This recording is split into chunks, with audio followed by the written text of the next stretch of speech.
hapon sa inyong lahat, lalong-lalo na sa lahat ng mga environmentalist. Nandito tayo ngayon sa bahay ni Ben Mendoza sa Madrigal Compound. Mr. Benjamin Mendoza, Madrigal Compound, likod ng Bamboo Organ, Las Piñas. Isa po siya sa mga sumubok at gumamit dito ng ating produkto, ang Guardian Solution. Kung makikita niyo po, hahawak namin ngayon ang tinatawag na A1.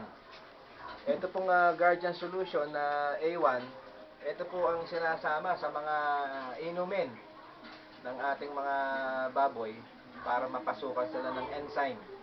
At yung enzyme na yun ang pumuprotekta sa kanila para hindi sila magkasakit, lalo na ngayon na kalat na naman yung tinatawag na mga sakit ng baboy at nagkakaroon na ng mga pestehan sa iba't ibang lugar, particular sa Bulacan. Kung mapapansin nyo, nandito kami sa kusina ng tahanan ni Mang Ben. At kung maririnig sa audio, naririnig nyo naman siguro yung mga baboy, ilang hakbang lang mula dito, andyan ang kulungan ng mga baboy. At pinakikita namin dito na nakakakain kami rito, walang langaw masyado at wala talagang langaw. At yung amoy, hindi namin naamoy gamit po ang ating Guardian Solution naman na tinatawag naming A2 Gardisol o Guardian Solution. Ito naman pong A2 na to ginagamit sa panglinis ng baboy. Pagka po nilinis ni Mang Ben ang kural ng baboy niya, ng kulungan ng baboy, bawat daanan po, pag in-applyan nito, bawat daanan ho niya na kanal papunta sa imbakan ng mga dumi, kasama na pong nalilinis yun, nadidisinfect at natataboy ang mga mababahong amoy saka mga langaw. Ngayon, meron pang isang ginawa kami ditong katulong si Mang Benjamin Mendoza. Meron kaming ano ba yun, yung nagkaroon kami ng pagsasanay dito. Yung baboy mula nung maliit, inihiwalay niya yung pinapakain ng chemical feeds at inihiwalay niya ang pinapakain ng mga kaning baboy. Pumapasok po tayo dun sa back to basic. Kasi nung araw, sa lahat ng mga senior, no? Nung araw, ang kinakain ng mga baboy, darak, mga sirang gulay, sirang prutas, kuminsan nilalagyan ng honey, kaning baboy. Pero ngayon, na po ang kinakain ng taong baboy? Chemical feeds, saka chemical feeds. Kaya yung kinakain yung baboy, mostly dyan, chemical feeds. Yung chemical po, lason. Pagka napunta sa katawan natin, kinain natin yung baboy na merong chemical, yung chemical ng baboy, mapupunta rin sa katawan natin.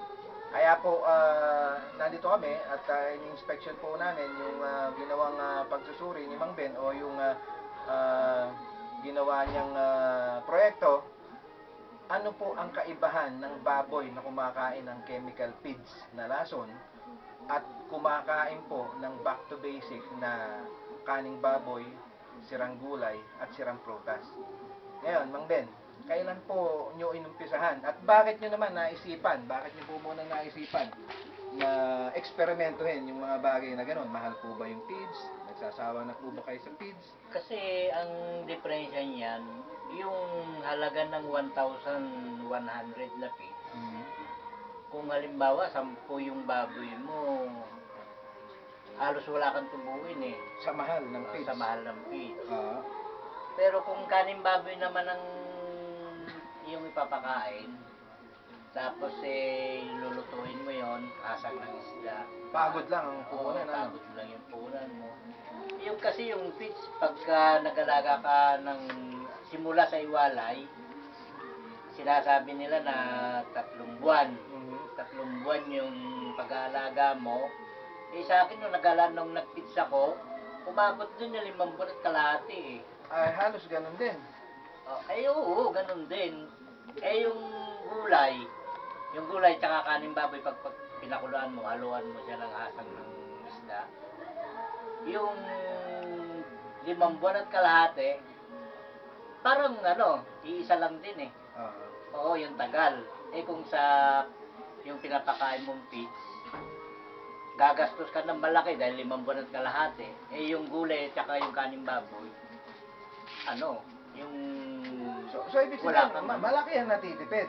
talagang At malaki. yung sinasabi nyo na pagtitipid na yan, eh maaaring maranasan din ng ibang nagbago yan kung gagamit din sila ng eksperimento nyo na manguha ng kaning baboy, pagod lang ang puhunan. O yun. Alam niyo po ba na sa pagkuha nyo ng kaning baboy sa mga